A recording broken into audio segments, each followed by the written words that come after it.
오늘 우리가 갖는 말씀은 신약성경 요한복음 10장 22절부터 26절까지 말씀입니다. 요한복음 10장 22절부터 26절까지 말씀 봉독해 드리겠습니다. 예루살렘의 수전절이 이르니 때는 겨울이라. 예수께서 성전 안 솔로몬 행각에서 거니시니 유대인들이 애워싸고 싸고 이르되 당신이 언제까지나 우리 마음을 의혹하게 하려 하나이까. 그리스도이면 밝히 말씀하소서 하니 예수께서 대답하시되 내가 너희에게 말하였으되 믿지 아니하는도다.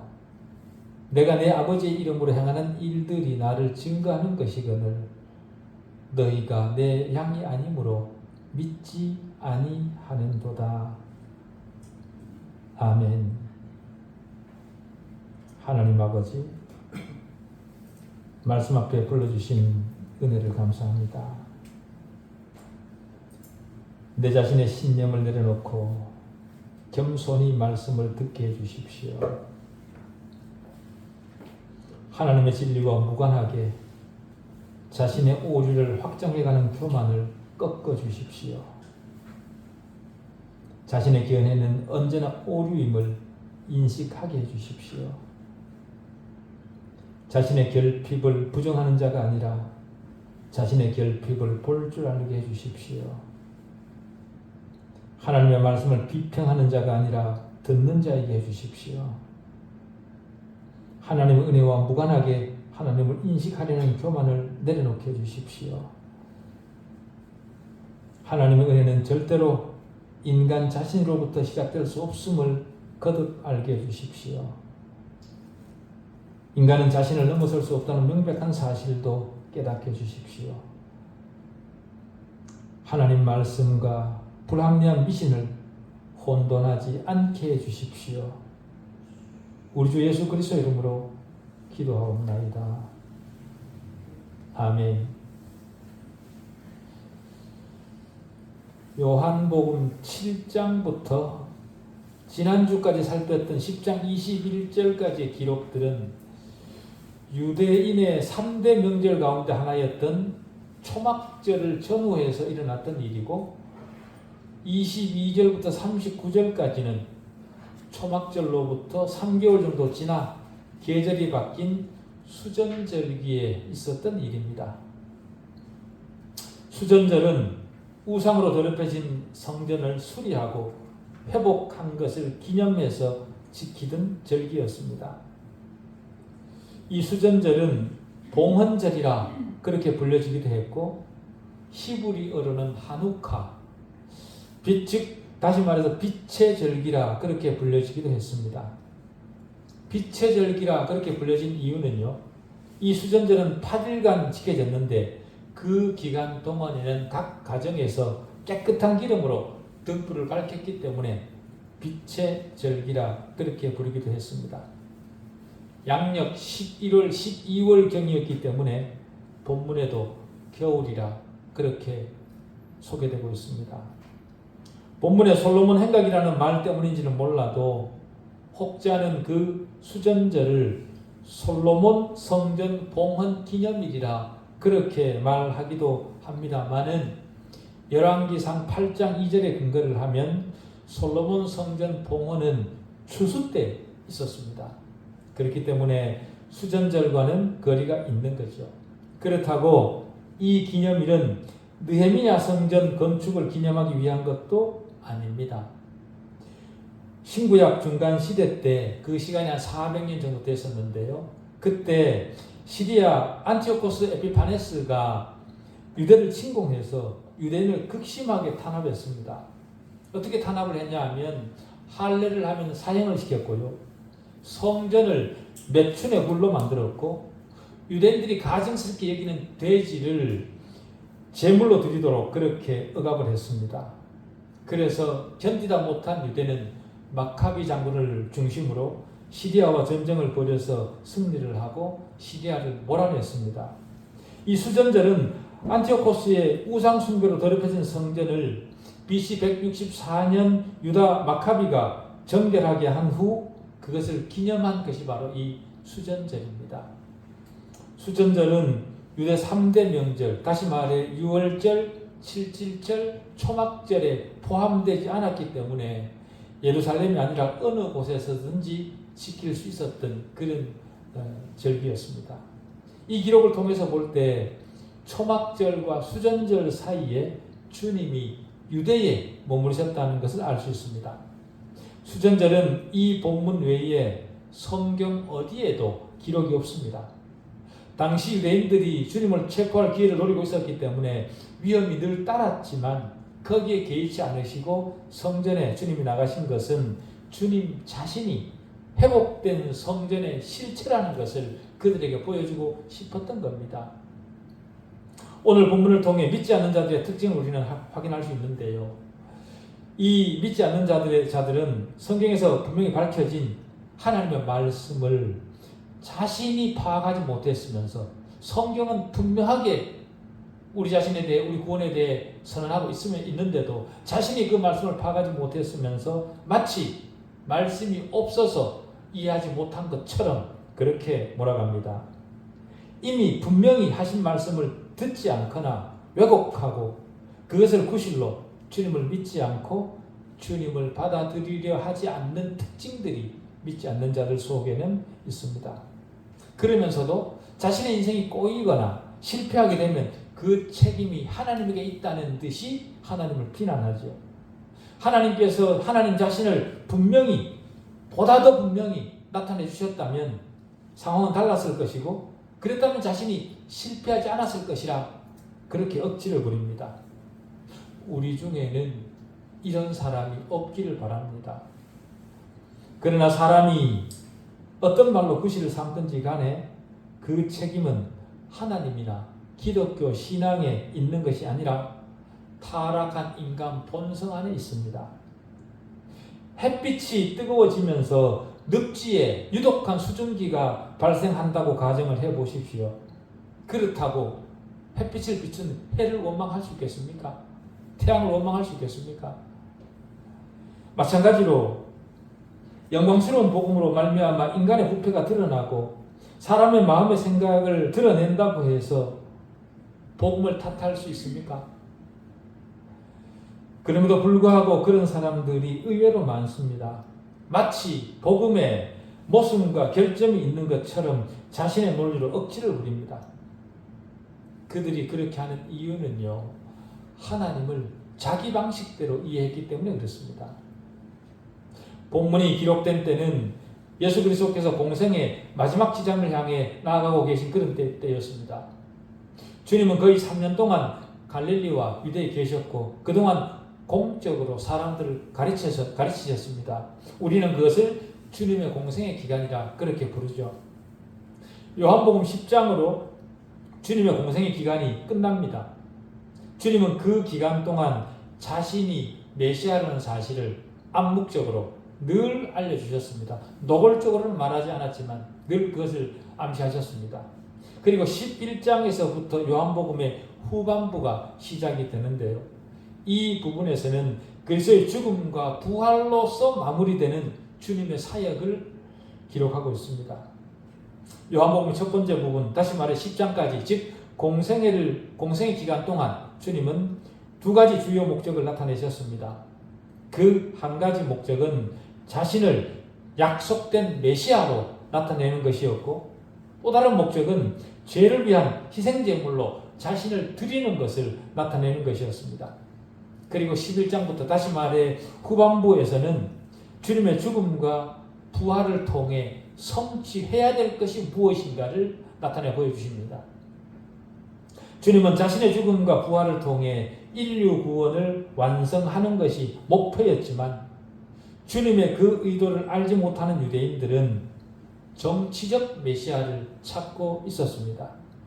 눈에 보이는 크고 위대한 힘과 정치적 능력으로 자신들이 지금 로마로부터 억압당해 있는 그 상태로부터 자신들을 구원해 주기를 바랐던 겁니다. 그런 메시아를 기다렸던 겁니다. 인간은 늘 그런 것 같습니다. 눈에 보이는 지금 당장의 목숨을 거는 것이 조급한 인간의 상태가 아닌가. 싶습니다. 어리석은 거죠. 주님은 자신이 오신 목적을 여러 방면으로 표현하셨습니다. 병든 자를 고치셨고 소경을 보게 하셨으며 메시아에 관한 구약의 예언들이 성취되도록 그 구약의 예언 그대로를 수없이 행하셨습니다. 그런 이적과 행적을 통해 정상적 사고를 가진 사람이라면 주님의 외침을, 주님이 말씀하시는 그 의도를 충분히 인식할 수 있었을 겁니다. 그런 많은 주님의 행적에도 불구하고 주님의 메시아라는 사실이 믿어지지 않는다면 주님이 누구인가를 좀 더 알아보려고 하는 것이 정상적인 그런 사람일 겁니다. 그러나 유대인들은 그렇게 하지 않았습니다. 예수가 그리스도라는 사실이 믿어지지 않는다고 그렇게 간단하게 말할 수 있었음에도 불구하고 주님이 자신들을 분명하게 가르치지 않았다. 그렇게 원망을 합니다. 본문을 그대로 다시 읽어보면 유대인들이 에워싸고 이르되 당신이 언제까지나 우리 마음을 의욕하게 하려 하나이까 그리스도이면 밝히 말씀하소서 그렇게 얘기합니다. 유대인들이 당신이 언제까지 우리 마음을 의욕하게 하려 합니까? 라고 하는 말은요. 자신들의 믿음 없음에 대한 책임을 주님에게 덮어씌우는 겁니다. 한마디로 자기들이 믿지 않는 이유가 주님에게 있다는 거죠. 그러나 주님은 공생의 기간 동안 그들을 가르치셨고 여러 가지 이적을 통해 명백히 밝혀주셨습니다. 그런데도 그들은 억지를 부리고 있습니다. 이런 모습이 타락한 인간의 근원적 모습이죠. 인간은 어떻게든 모든 이유를 다른 사람에게 전가시키려는 속성이 있습니다. 왜냐하면 죄에 물들어있기 때문에 그렇습니다. 죄의 속성을 그대로 드러내는 거죠. 인간의 이런 습성은 아담으로부터 비롯되었습니다. 하나님은 아담과 하와에게 그들이 누릴 수 있는 최대의 자유를 허락하셨습니다. 땅을 정복하고 동산 안에 있는 모든 나무의 실과를 마음대로 먹게 했습니다. 그러시면서도 그들은 여전히 피조물이고 하나님께 종속된 존재라는 사실을 알도록 하실 필요가 있으셨습니다. 그래서 상징적으로 동산 가운데 선악을 알게 하는 나무와 생명나무를 두시고 그 나무의 실과는 따먹지 못하도록 하셨습니다. 그리고 하나님이 이렇게 말씀하셨습니다. 동산 각종 나무의 열매는 네가 임의로 먹되 선악을 알게 하는 나무의 열매는 먹지 말라. 네가 먹는 날에는 반드시 죽으리라. 다른 말로 말하면 하나님은 너희는 이 동산 모든 곳에서 그리고 그 어떤 나무의 열매는 다 먹을 수 있다. 그러나 이 나무는 너희가 나에게 속했다는 것을 상징하는 것이니 이 나무의 열매는 따먹지 말아라. 따먹는 날에는 반드시 죽을 거다. 그렇게 경고하신 겁니다. 아담은 하나님의 말씀을 기억하며 마음을 쏟습니다. 그러나 하와는 그렇지 못했죠. 그 결과 마귀의 속삭임에 속아 죄를 범했습니다. 그 나무의 열매를 먹으면 눈이 밝아져 선과 악을 분별하게 되고 자기와 아담이 하나님과 같이 될 것이라는 뱀의 말을 들었습니다. 하와는 하나님의 말을 신뢰하기보다 뱀의 말을 더 믿었던 거죠. 그래서 그 열매를 따먹었습니다. 디모데전서 2장 14절에 이렇게 얘기를 합니다. 아담이 속은 것이 아니고 여자가 속아 죄에 빠졌습니다. 그렇게 말합니다. 듣지 않으면 속게 되어 있습니다. 많은 어리석은 사람들의 공통점이 바로 듣지 않는 겁니다. 그런 사람들은 자기 말만 합니다. 그것도 자기 말을 뒷받침해 줄 증거나 논리적 일관성도 없이 그냥 의미 없는 말들을 계속 뱉어냅니다. 인생의 많은 시간을 그렇게 살아서 수없는 손해를 보았을 텐데도 그 어리석음을 바꾸지 않습니다.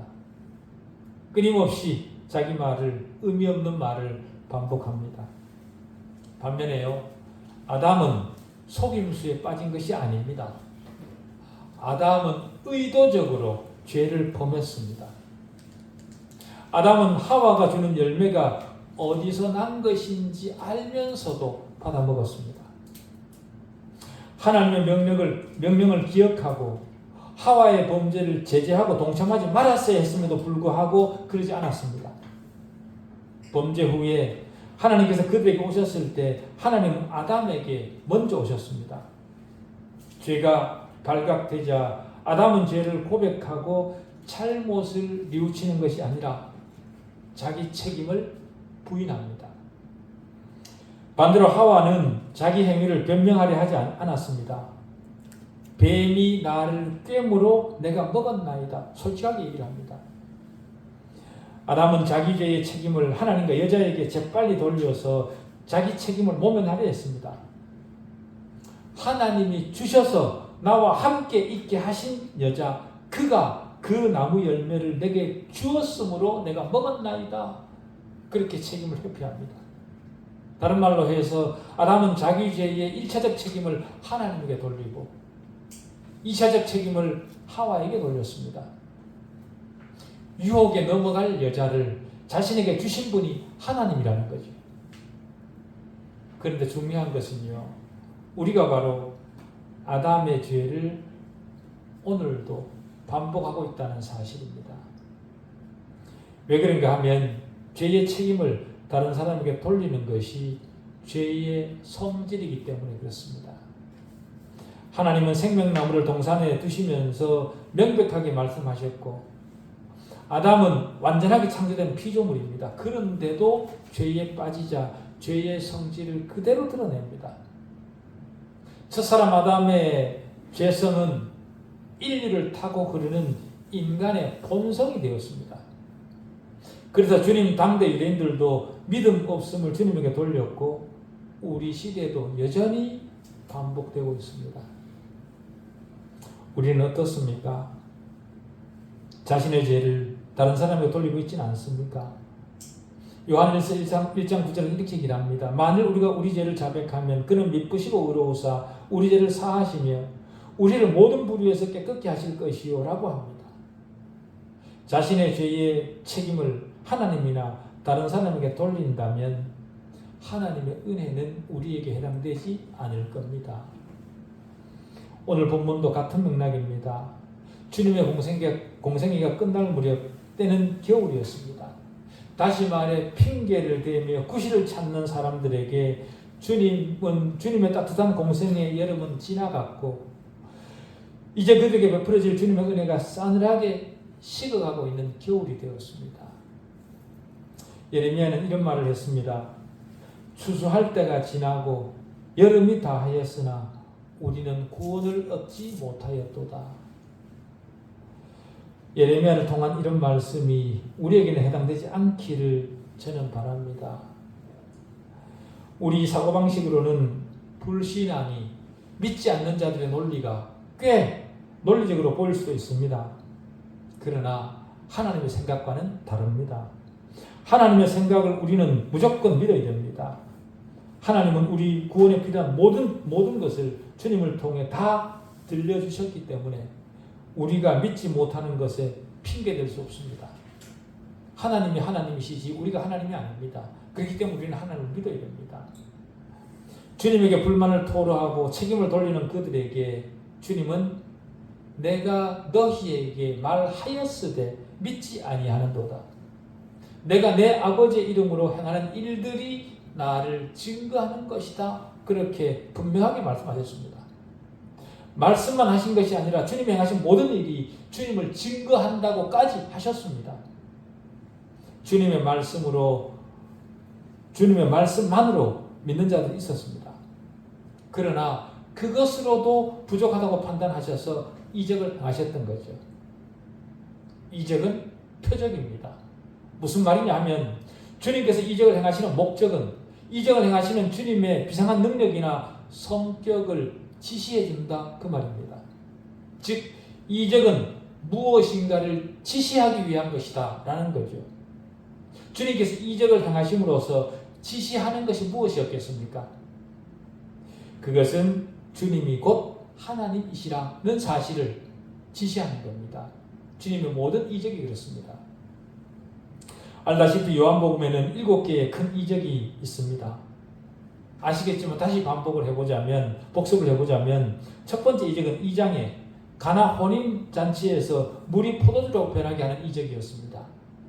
그 이적을 통해 제자들이 믿었다. 그렇게 얘기를 합니다. 두 번째 이적은 4장에 왕의 신하의 아들을 치유하신 그런 이적입니다. 이것은 죄와 질병을 이기고 사람의 마음에 영원한 평안을 주시는 그리스도의 능력을 나타냅니다. 사람의 마음에 영원한 평안을 줄 수 있는 사람이 누굽니까? 인간이 할 수 있습니까? 없습니다. 그리고 세 번째 이적은 5장에 38년 된 병자를 고치신 사건입니다. 이 이적을 나타내신 것은 모든 사람이 영적 영구불능자이지만 주님께서는 은혜로 고치신다라는 것을 보여주는 겁니다. 38년이나 됐다. 그 말은 인간의 능력으로는 고칠 수 없다는 말입니다. 네 번째는 6장의 오병이어 사건입니다. 이것은 인간 영혼의 굶주림을 만족시키는 주님을 나타냅니다. 다섯 번째는 6장에 물리를 걸으신 주님이십니다. 이것은 세상의 모든 물질적 요소들을 주관하시고 통제하시는 분이 바로 주님이시다라는 것을 나타내는 거죠. 여섯 번째는 9장에 날 때부터 맹인이었던 사람을 치유하는 사건이었고, 마지막은 11장에 나사로를 살리는 사건이었습니다. 나사로는 죽은 지 4일이나 되었습니다. 이미 몸이 썩고 있었습니다. 그런데도 주님이 살리셨습니다. 그럴 수 있는 기적을 사람이 행할 수 있습니까? 아니죠. 죽은 사람을 살리는 것은 전능하신 하나님만 하실 수 있는 일입니다. 다시 말해 주님이 하나님이시라는 사실을 나타내 보이신 거죠. 어쨌든 이 모든 이적들은 주님의 하나님 되심과 주님이 하신 모든 말씀이 진리라는 것을 나타냅니다. 주님이 하신 말씀과 행하신 이적들만으로도 우리 구원에 필요한 지식은 충분합니다. 주님이 그리스도임을 충분히 확인시켜 주셨음에도 더 분명히 진술해 달라거나 더 많은 증거를 제시하라 그렇게 요구를 하는 것은요, 책임을 회피하고 오히려 비난을 퍼부을 허점을 노리는 수작에 불과합니다. 교통 위반을 해서 경찰에게 단속되었을 때 경찰에게 표지판을 제대로 부착해 두지 않았기 때문에 내가 걸린 거 아니냐 그렇게 항의를 한다고 해서 그 항의가 받아들여지겠습니까? 교통 표지판은 너무도 명백히 서 있어야 될 곳에 서 있었습니다. 그러나 그것을 소홀히 본 것은 운전자 본인이죠. 죽어서 지옥에 가게 되었을 때 내가 지옥에 오게 된 이유는 하나님이 진리를 분명하게 제시하지 않으셨기 때문에 내가 지옥에 오게 되었습니다. 그렇게 항변한다고 해서 그 항변이 받아들여지겠습니까? 차라리 하나님께서 제시하신 진리를 내가 좋아하지 않았다 그렇게 말하는 것이 더 좋지 않겠습니까? 하나님 말씀과 이적은 하나님에게 마음이 열린 사람에게는 주님이 그리스도이심을 받아들이기에 충분합니다. 그러나 편견에 사로잡힌 자들에게는 자신의 신념을 버리게 할 만큼 충분하지 못한 것이었던 것 같습니다. 존재하는 세계 내에는 누구도 핑계하지 못할 정도로 거룩하신 창조주가 존재하심을 증거하는 증거물이 수없이 존재합니다. 우리 이해로는, 우리 상식으로는 도저히, 인간의 상식으로는 도저히 설명할 수 없는 그런 일들이 우리가 존재하는 이 세계 내에 무한히 있습니다. 그러나 수없는 증거가 이 땅에서 무신론자들을 추방하지는 못한 것과 같습니다. 성경이 영감받은 하나님의 말씀이라는 증거가 수없이 많지만 믿지 않는 자들은 여전히 많이 있습니다. 이처럼 중생하지 못한 자들은 언제나 구원받지 못한 책임을 하나님에게로 돌립니다. 거기에 대해 주님이 이렇게 말씀하십니다. 내가 너희에게 말하였으되, 내가 이미 너희에게 수없이 말하였으되 내가 내 아버지 이름으로 행하는 일들이 나를 증거하는 것이거늘 너희가 내 양이 아님으로 믿지 아니하는도다. 내가 내 아버지의 이름으로 행하는 일들, 여기에 대해 주님은 지금까지 수없이 증거해 오셨습니다. 주님은 자신이 하나님의 아들이라는 것과 하나님으로부터 심판하는 권세를 받았다는 것과 모세가 자신에 대해 기록한 것까지, 그리고 자신은 하늘에서 내려온 떡이라는 것을 이미 수없이 유대인들에게 말을 했습니다. 그러나 그런 모든 말씀을 그들은 듣지 않았습니다. 그 이유를 주님은 이렇게 얘기합니다. 너희가 내 양이 아니므로 믿지 아니하는도다. 이로 말할 수 없이 엄숙한 경고 아닙니까? 그들은 하나님께 버림받은 자들이었고 그들의 완고함이 그대로 드러났기 때문에 주님은 그들에게 그렇게 말씀하시기를 주저하지 않았습니다. 내 양이 아니라는 사실이 판명된 그들에게 주님은 아주 냉혹하게 얘기를 하시는 겁니다. 불신자들은 이 엄중한 말씀의 의미를 모호하게 만들어서 자신을 위로하려 들겠지만 당혹해 되는 때가 멀지 않았습니다. 여기 양은 하나님의 택함 받은 자들입니다. 그러나 주님의 말씀을 듣지 않는 자들은 주님의 양이 아니고 주님의 사랑을 받는 대상도 아닙니다. 그리스도의 양은 그리스도의 말씀이 믿어집니다. 그러나 주님의 양이 아닌 자들은 이미 버림받은 자들이기 때문에 믿으려고 노력한다고 되는 일이 아니라 요한복음 8장 43절에 보면 어찌하여 내 말을 깨닫지 못하느냐 이는 내 말을 들을 줄 알지 못함이라 이렇게 합니다. 그러면서 그들이 주님의 말씀을 들을 수 없는 이유를 44절에서 이렇게 또 말씀하십니다. 너희는 너희 아비 마귀에게서 났으니 너희 아비의 욕심대로 너희도 행하고자 하느니라. 그는 처음부터 살인한 자요 진리가 그 속에 없으므로 진리에 서지 못하고 거짓을 말할 때마다 제 것으로 말하나니 이는 그가 거짓말쟁이요 거짓의 아비가 되었습니다. 주님의 양이 아닌 자들은 듣지 않습니다. 왜냐하면 하나님께 속하지 않았기 때문입니다.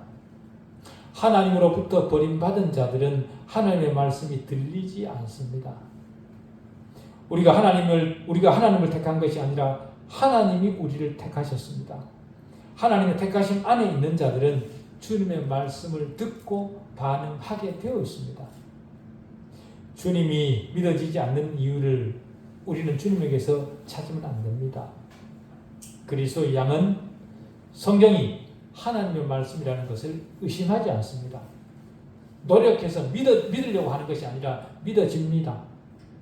우리 역시 그 믿어지는 믿음 안에 있는 우리 모두이기를 저는 간절히 바랍니다. 기도하시겠습니다.